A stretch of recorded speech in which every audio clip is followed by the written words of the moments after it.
Good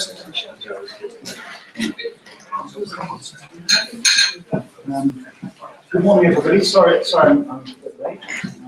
I have a very good excuse. But let's shut the door.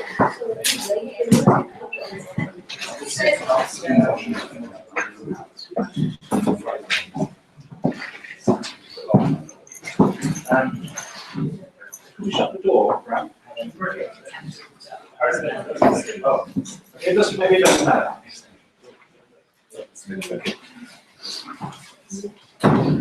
Well, we've got two talks this morning. First will be Howard Robinson. Very happy to welcome Howard back to Cambridge, and he needs no introduction. It's topic will be naturalism without physicalism. What it is it, and how plausible is it? Howard. Thank you, Tim. Thank you very much for inviting me and for organising all this to you and Chris. It's very well done. It's boring, but if we are to discuss whether it's possible to be a naturalist without physicalism, we probably ought to decide what exactly, or exactly enough, these terms mean. We might also find that the more traditional notion of materialism crops up, and we need to locate that too. I can't remember now whether that does actually crop up here. See. So what about physicalism? As a preliminary, we need to decide physicalism about what. Some physicalists think that they need not worry if abstract objects such as numbers, universals or sets exist, yet cannot be treated as physical. On the other hand, Peter van Inwagen is a physicalist about the created world, but not about God and angels. He is about minds. Other physicalists think that if it is to be a real worldview, it must cover everything, concrete or abstract. Once Plato gets his foot in the door, the world as a whole becomes a seriously different place. Fortunately, we do not have to decide this issue at the moment, because I'm concerned mainly with the status of mind. I will say something about Platonism right at the end. Because I do think, however, that the physicalist is right to fear Plato. But abstract objects have such kinship with thought that letting them in at the bottom level may turn out to be a Trojan horse from the physicalist point of view. So, you've got on the handout a couple of definitions of physicalism.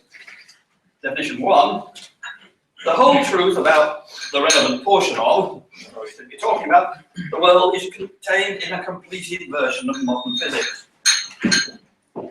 It's assumed that completion would not involve entities that we would not currently regard as physicalistically respectable. Making this more precise is not necessary or possible. You get the general idea, I hope. The definition 2 is that you have completed physics, as in definition 1, plus the forever unknowable quiddities of the properties science unearths. The first definition is not complete for the sort of reason that leads Lewis to invoke Ramseyan humility. Even a completed physics would give us only structure, mainly causal, and Armstrong believed was not enough. I think the difference between 1 and 2 depends mainly on one's account of causation. If you think like Lewis, that causation is just Humean regularity plus counterfactual commitment, then there must be something for these actual and potential regularities to hold between. These are what we can never know, because science reveals only the interactive dispositions of things, the regularities and counterfactuals. The same applies if one takes Armstrong's account of causation as laws connecting universals. The fundamental universals that are the properties of the fundamental entities cannot be revealed, but they must be there for the laws to hold between. This situation of requiring quiddities, however, doesn't seem to me to apply if one believes in real powers, such as fields or forces.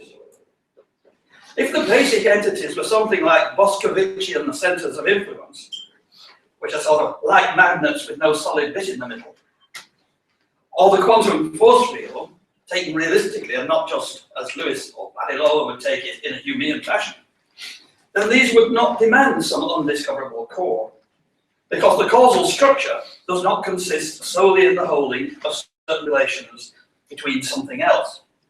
So I can see no reason, if you're going to be realistic about forces, why you should have to say they need an owner, as it were. It's only when you've got something like a reductionist account, which goes Armstrong's in a way, and more radically, Lewis's account is. I shall be assuming that if you do want Ramseyan humility, it doesn't compromise physicalism in any interesting way. But if it transmutes into neutral monism, if that is the thing that science cannot reveal turns out to be that which consciousness reveals, then this is hardly physicalism in a very orthodox sense. I shall be discussing on the whole neutral monism. I'll leave that to Adam, who comes next. Except to say that Galen Strawson describes his theory as real materialism because it allows for the reality of consciousness whilst being materialist, he says, because everything in a concrete is a concrete particular in space and time. In that sense, it could be called a form of naturalism, which leads us to our next moment, thinking about what naturalism is. It's pretty clear that naturalism rules out anything supernatural, in the most obvious and trivial sense. But what does that exclude in the philosophy of mind, if we bracket off God and angels? There is no apodeictic answer to this, it seems to me. Let us approach this thought through certain branching continua. These are all on my handout. First, we might start with one, the definition, the strong definition of physicalism, definition one. And then there's two, the other, slightly modified and weaker definition of physicalism, which allows for liquidities. Then one branch from these common root, as it were, is three. The intrinsic qualities, liquidities, are identical to or in some way continuous with the qualities we experience in sensation or perception, but without an admixture of consciousness. That's sort of pan-proto-qualityism. Four, as with three, but with an admixture of consciousness, or some proto-version of that, if that makes sense. Another branch, this time from one or two, goes to five, emergent property dualism with epiphenomenalism. Six, slightly more distant, emergent property dualism with interaction, which I think is Tim's view. Look how the mind works, if I remember rightly. Seven, emergent substance dualism with epiphenomenalism. Emergent substance dualism with interaction. There's another different line of development that concerns the nature of causation, which could be combined in various ways with what goes above. These would be everything is closed under physics. 10, everything is closed under physical laws, not physics, which will allow for emergent but non-teleological laws within the physical realm. If one allowed any of the interactionist options mentioned above, one would also need 11. All purely physical systems are closed under physics, or 12. All purely physical systems are closed under physical, not necessarily physics, law. And one might wonder whether it makes sense to allow 13. Interactionism, but without any irreducibly teleological laws. That would be like a sort of Pavlovian interactionism. You needed the sensation, but it was a sort of mechanical interaction, no purposes came into it. There's also the option for which Nagel in The Mind and Cosmos opts, following Aristotle, which is 14, teleology is present in the physical system. It's natural to think that this presages some cosmic mind or divine presence, a designer, but Nagel hopes to use it precisely to avoid that option. He sticks teleology into nature just to avoid having to have God there as a designer. But Nagel, I think, regards himself as a naturalist, certainly not as a supernaturalist. So even 14 would, on the Nagelian view, be a form of naturalism, but of course Nagel is not in any sense a physicalist. In some of these definitions above, I've used the word emergence. And the force of the word emergence, whenever it occurs there, is that even radical novelty has no other base, insofar as it can be said to have a base at all, beyond the lower system. This rules out the infusion of the soul, as is traditionally required by supernatural or Orthodox Christian accounts.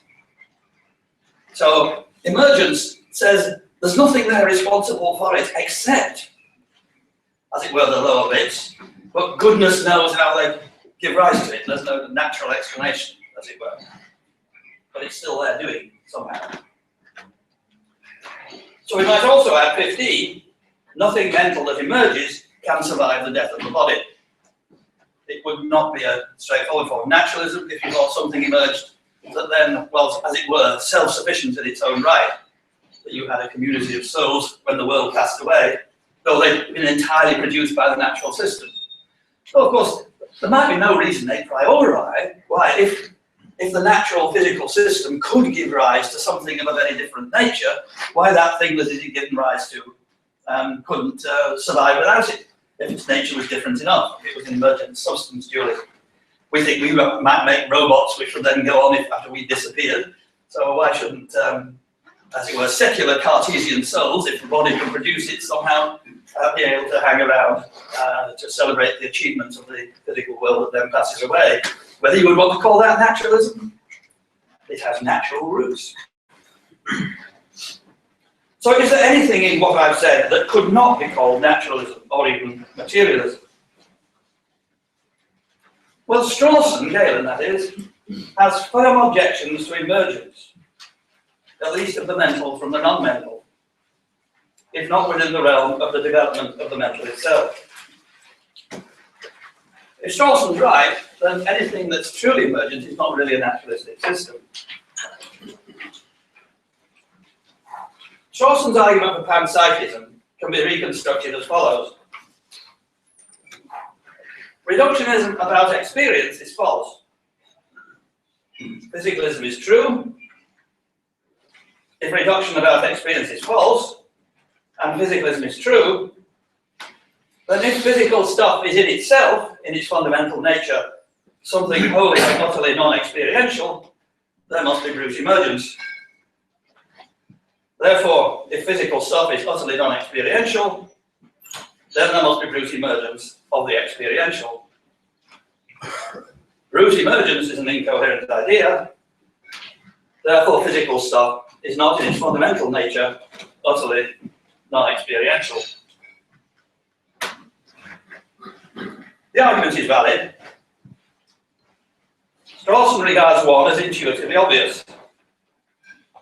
The strategic situation is that if 5 is true, either matter is essentially experiential, or one must abandon physicalism, perhaps naturalism, and accept that consciousness is in an essentially different nature of substance from matter, as the dualist claims. Why is Galen Strawson so convinced of 5?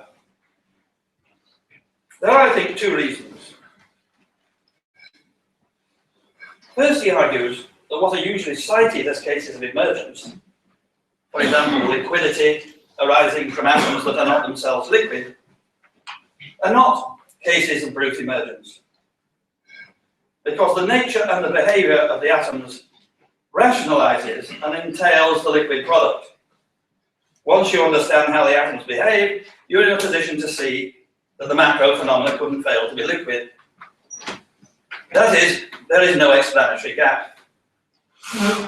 Second, he thinks that the belief that there could be such a thing as brute emergence derives from an exaggerated conception of what it is for causal relations to be contingent, which itself derives from a misunderstanding he thinks of Hume. Once one is purged of this error, then one will see that brute emergence is a nonsense. Now, I can't here discuss Galen's interpretation of Hume, though I don't on the whole sympathise with it in general. But it's generally accepted that the emergence of consciousness involves an explanatory gap, not present in cases such as liquidity. It therefore follows from the physicalist that either the seeds of experience are in matter, as in the panpsychic sense, or that experience emerges in so unique a way that it could hardly be thought of as being produced naturally by the matter. There is nothing about the nature of matter that explains why or how it should have this result. This raises serious metaphysical questions concerning the relation of natures to causal powers. Within a more conventional Humean context, the question concerns how integrated or interdependent the various causal regularities of particular things need to be. Would emergent laws of the relevant kind be nomological danglers of too profoundly counterintuitive a kind?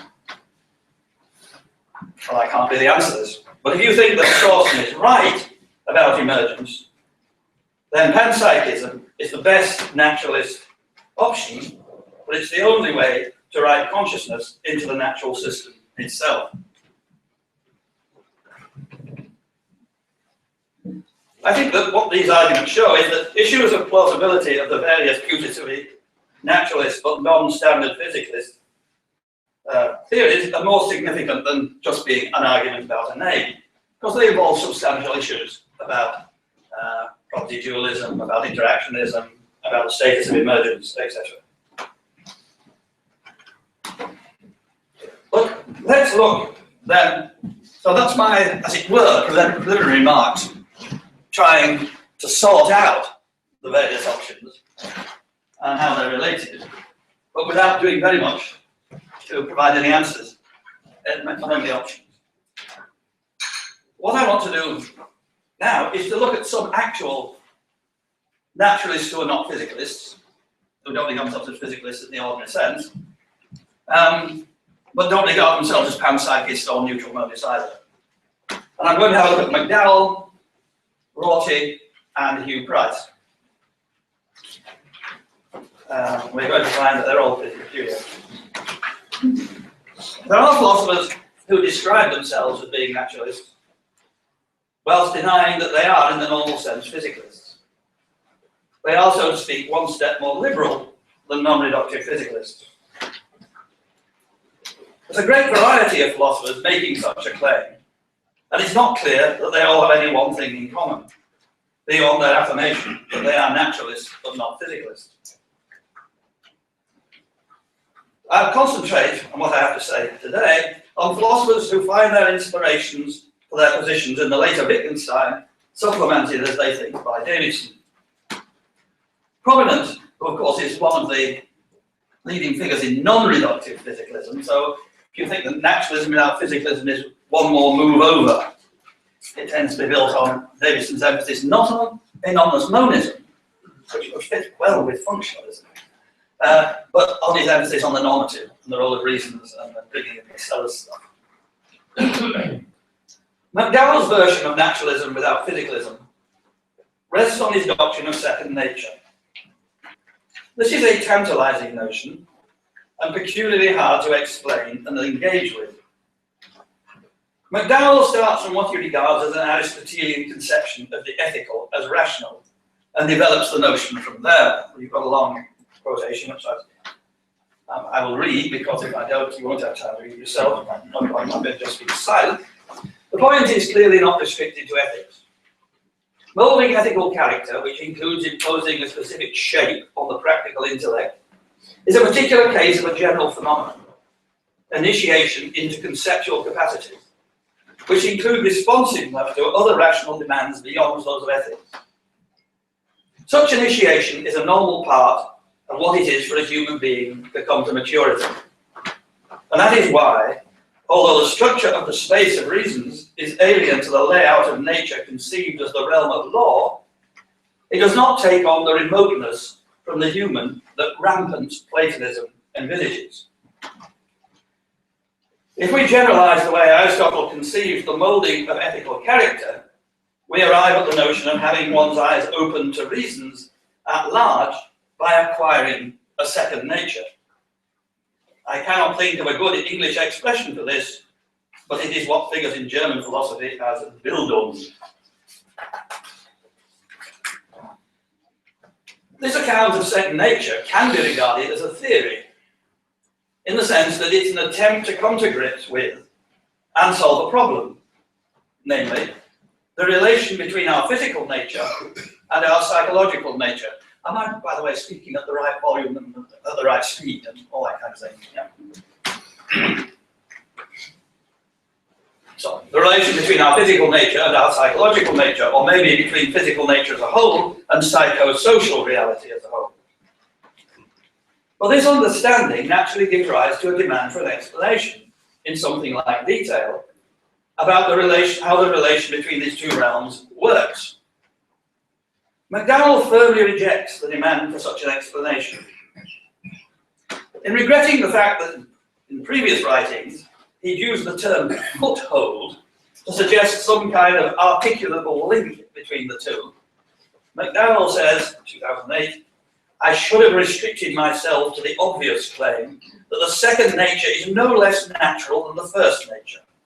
There's no need to offer to make a connection between them beyond their both being natural. Whilst on the one hand, this is in a sense a natural response for one who believes in Wittgensteinian quietism, it's not obvious that it's acceptable. One can feel a somewhat de haut en bas implication that if you cannot just see that there's no problem here, you're a lost case, forever caught in the maze of language. But physics and chemistry are both parts of nature, and it's obviously necessary that there be some account of how the two fit together, even if this falls short of classic reduction. Why is this not so for the physical sciences in general and the psychosocial? The human animal is, after all, for a naturalist like McDowell, one, albeit complex, thing. McDowell does, however, seem to have a kind of transcendental argument in hand. In discussing his use of labels, such as, and he uses all these, Aristotelian naturalism, Greek naturalism, naturalism of second nature, relaxed naturalism, and liberal naturalism, he's definitely a naturalist. He says the following, another quotation. Now, my use of these labels comes in contexts in which I am considering the plausibility of theses to the effect that some region of human life exemplifies free responsiveness to reason, with such theses understood to imply that the characteristic phenomena of those parts of human life are beyond the reach of natural scientific understanding. And the point of these labels is captured by this thought. By dint of exploiting, in an utterly intuitive way, ideas like that of the patterns characteristic of the life of animals of a certain kind, we can insist that such phenomena, even though they are beyond the reach of natural scientific understanding, are perfectly real, without thereby relegating them to the sphere of the occult or supernatural. He goes on to say that he's not denying that some things might be genuinely supernatural. But for my purposes, next quotation, it's enough to consider a position that, without necessarily ruling out supernatural phenomena altogether, he's just not talking about God, holds that they had better not be taken to include phenomena that are biological, in the sense that they are characteristic of the lives of animals of our species. The point of my call for a relaxation is this. The fact that such phenomena are natural, in the sense of not being supernatural, provides no ground for supposing that the conceptual apparatus that captures free responsiveness as such must be naturalizable in any sense congenial to scientific naturalism. I call this a transcendental argument because it's roughly of this form, also on the handout. 1, we know that human beings are just natural biological entities. 2, we also know that we're free rational beings. 3, and we know that rationality and freedom can't be reduced in any sense to natural scientific processes. 4, it follows from this that we as living rational human beings possess a nature in addition to the nature of the physical side, the physical science. This is presented as being utterly intuitive, but it entirely begs the question against the dualist. It's not intuitively obvious that the human capacity for abstract thought and for aesthetic and spiritual inspiration and moral sense are phenomena that are biological, especially when it is being specifically denied that they can be accommodated within the natural science of biology. Again, the suggestion is that it is some sort of howler to think that there is any sort of conflict in supposing that these two natures to be in the same creature in a wholly naturalistic way. But this ignores the fact that the intuition that there are features of human nature that cannot be put down to our nature as animals is very common through human history. McDowells says of the sphere of the occult and supernatural that it is a region whose extent has shrunk for us with the advent of a modern scientific outlook, in the most extreme version of the outlook to nothing at all. This seems to be an attempt to have one's cake and eat it.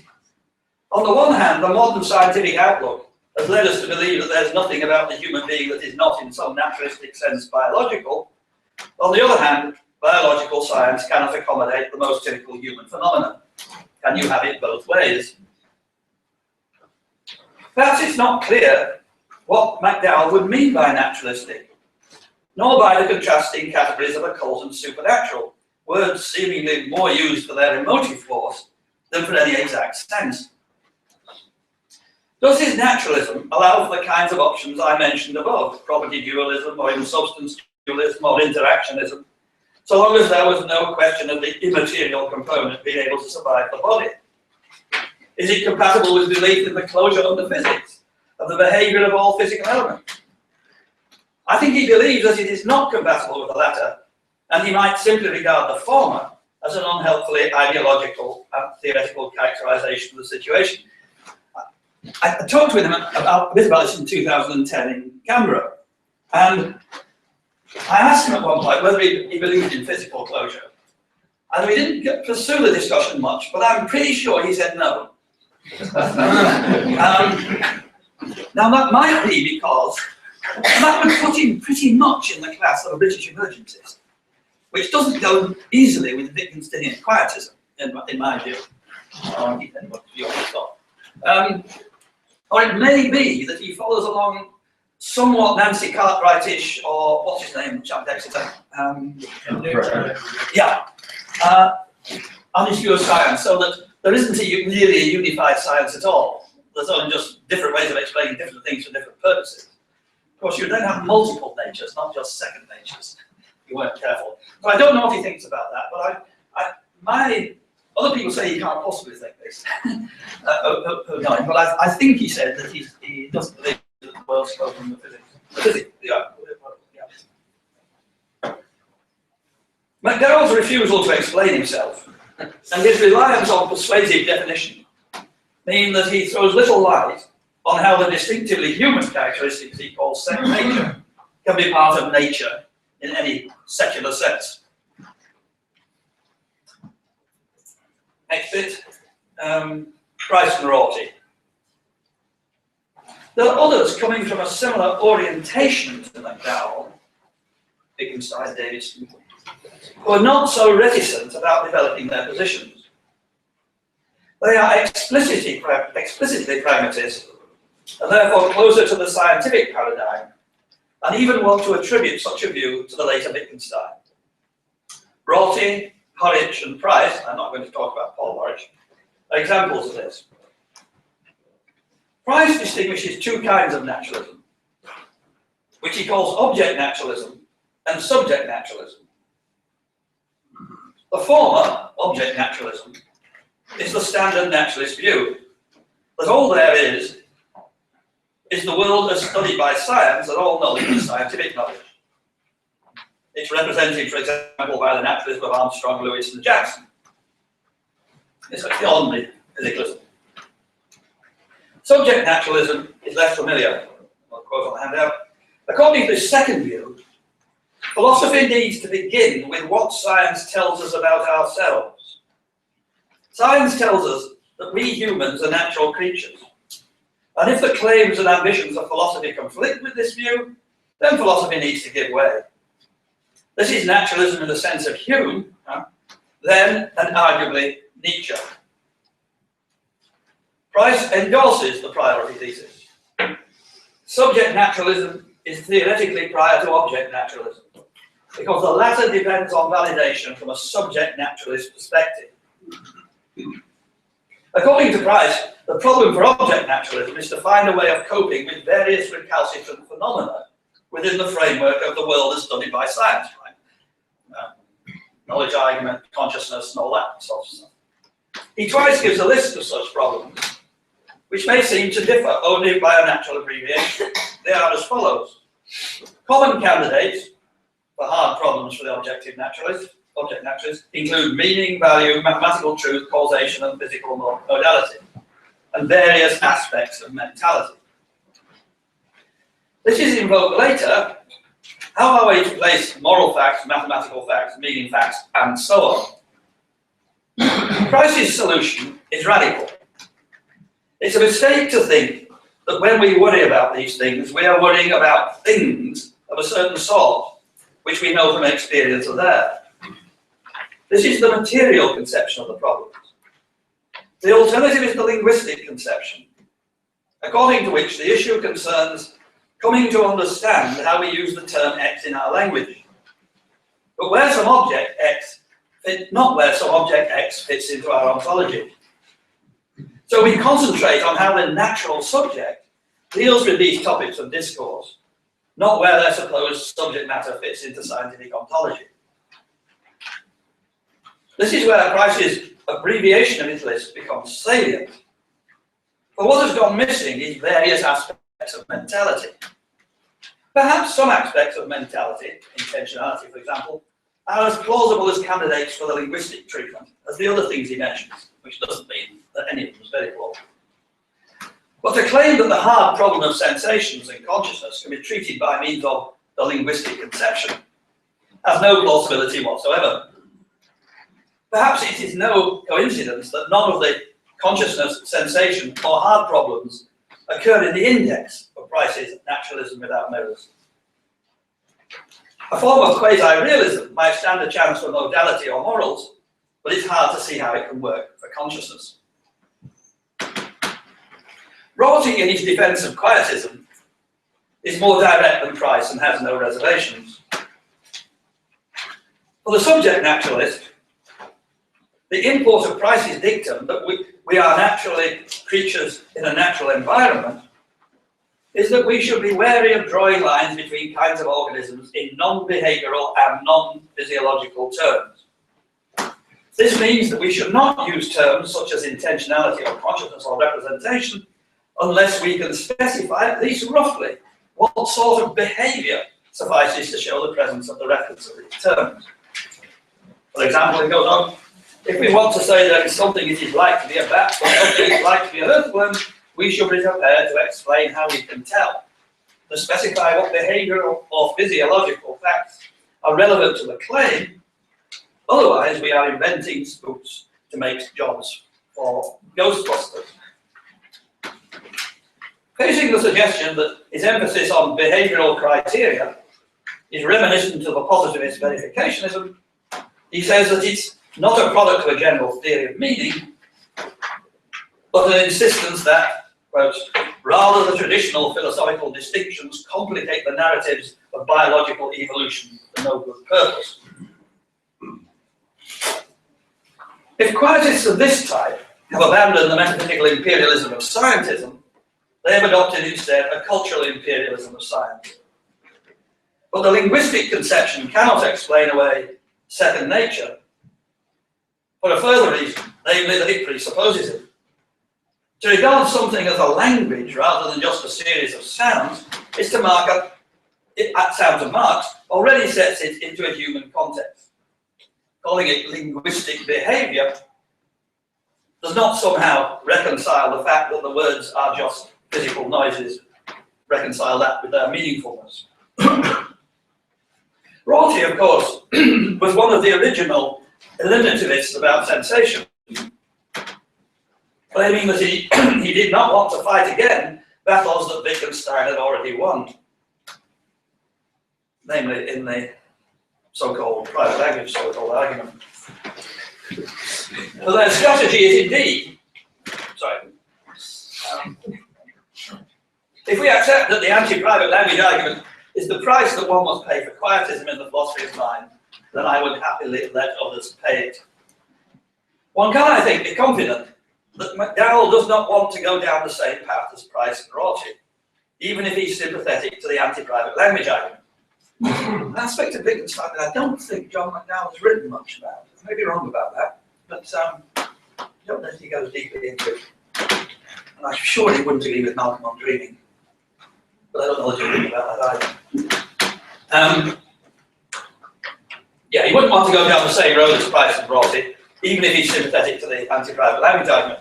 But their strategy is indeed to try and explain how the two natures are reconciled. But without some such effort, I can see no reason to think that quietism offers any enlightenment about how to accommodate the distinctly human features into a recognizable naturalism. Well, of course, McDowell doesn't want enlightenment in a sense, except in the sense he wants you to see that there's nothing to be worried about. It's not clear how McDowell relates to the features of liberal naturalism I mentioned in the early part of this talk. It is, I think, clear that neither Rorty nor Price would have anything to do with any kind of dualism or interactionism. What's the root of the problem? In this talk, unlike the chapter of my recent book, which a lot of what I've said about McDowell and Rorty comes out of, I've not dealt with Davison, who together with Wittgenstein is the forebear of the theories we've just been looking at. The most relevant part of his system is not the general doctrine of anomalous monism, but his emphasis on the irreducibility of the rational, and hence normative dimension of human psychology. McDowell took this up and combined it with a mixture of Wittgensteinian quietism and the Salesian distinction between the space of causes and the space of reasons. McDowell was too unwilling to explain how these two are related, but drawing on American pragmatism, Price and Rorty developed analyses that are broadly reductionist, but in an unconventional way. In a sense, the key modern figure behind these developments is Quine, in the shape of his attempt to combine pragmatism and scientific realism. I think this is the Poynton story. And there's obviously quite a strong Hegelian element coming in here. McDowell does that explicitly, and the sort of Price and Rorty accounts where what you think of is the development of the human Geist explaining things, but you don't try and do it from science bottom up. And it's always seemed to me that pragmatism is just a secularized Hegelianism. And the story is this, one that John Lucas, former fellow at Merton, tells. When he was a junior research fellow at Merton, Quine was visiting Oxford, this was about 1955. Does everybody know this story? What? And he invited Quine in to dinner. Now, the head of Merton at that time, president, whatever the head of house is called, was Muir, the last remaining Hegelian in Oxford. And John Lucas was worried that Quine as the main guest would be entertained by Muir, and that they really would have nothing in common, this sort of behaviorist, materialist, against this spiritual, as it were, Hegelian. They got on like a house on fire. And the climax of the evening was Quine saying loudly, "Yes, reason rises up and destroys itself." So, these are, and now so McDowell is back to Hegel, and funny business, really. So the key modern figure behind these developments is Quine, in the shape of his attempt to combine pragmatism with scientific realism. The human perspective, which for Quine, like Davison, seems to mean propositional attitude states, is pragmatically necessary but not part of our ontology, which is restricted to more exact phenomena, which means the ontologies of physics and formal first order logic. The pragmatic necessity is not pro tem until we get a more complete science, but will, I think, always be required. He's not a limitarist because he doesn't think that once you learn what the brain is really doing, you can talk about that rather than about the ordinary ways. You've still got to stick, because of the perspective we have on the world, because of the kind of organism they are, to our ordinary ways of talking. Why, if they're on, well, yeah, okay, that's what I'm going to say, so I've just said it. That's why he's not an limitarist. Quine is not strictly a limitist, I think, because he believes that the way the human senses and faculties operate condemns us to reacting at a certain level of approximation. So we can't help but spontaneously operate at levels that lack scientific accuracy. He does not make Churchland's mistake of thinking that what we perceive is a function simply of what theory we use to report our experiences, rather than the actual sensitivity of our senses. So we can never abandon our strictly inaccurate theories. An analogy might be the following.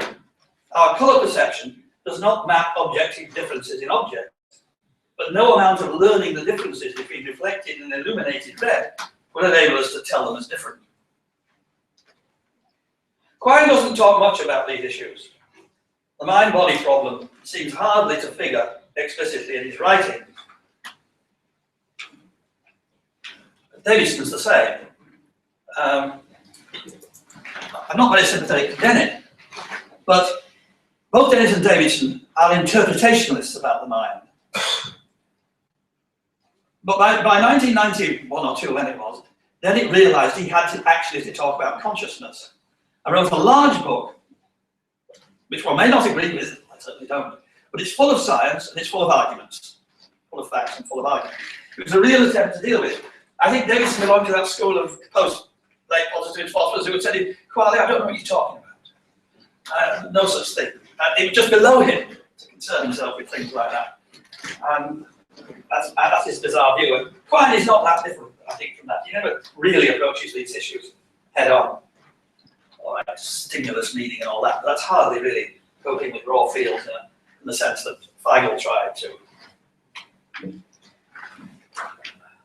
It is Dennett who develops the pragmatic angle of Quine's thought on the subject of mind-body. But even to see our ordinary concepts as the product of our senses involves taking the subject's perspective as fundamental. Nevertheless, even McDowell's theory is located with respect to Quine. This should be less surprising if we see Davidson as the bridge. One can see McDowell as saying that if the human level is unavoidable, then it must be part of nature, and leave it at that. One might even risk the following seemingly bizarre thought, namely that, putting aside the question of closure of the physics, McDowell and Quine more or less agree. They both hold that the human perspective is an essential feature of our existence as biological creatures, that it cannot be reduced to hard science, and that this has no supernatural consequences and can be accepted without qualms. The difference between McDowell and Quine, you might argue, is more or less entirely one of tone, whether one talks scientistically or not.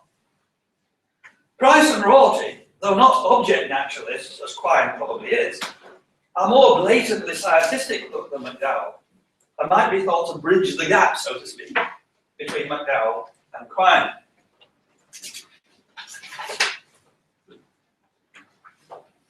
So the conclusion of this section, the theme has been naturalism without physicalism. I think I've shown 3 things.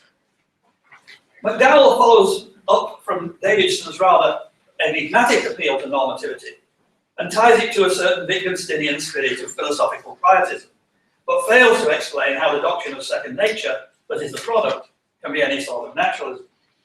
After all, the dualist believes in a second nature. Price and Rorty stress the pragmatism that comes from a Quinean foundation, and thereby gives a scientific twist, but a social scientist one, to the move away from the dominance of physics. And Quine can be seen as a unifying factor in all these above cases, surprisingly even in the case of McDowell. I could stop there, but I could make some more remarks. What do you think?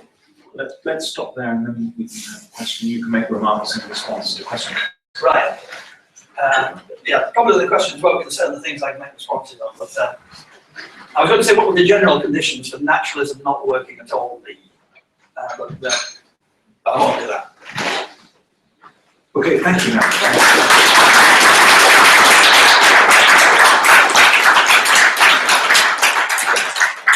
I'm all for questions. Yeah, well, I do that. Rami first, everyone else keep their hands up. So, I guess it's just a clarificatory question about the relationship between naturalism and quietism. So, and I think McDowell makes this point about reconstructing quietism as well. And I think people who don't do quietism or who aren't quietists misunderstand the view. So, being a quietist isn't abstaining from debate. It's being a quietist. It's hard work, right? So you have to show that the problems aren't genuine problems. That's how you make the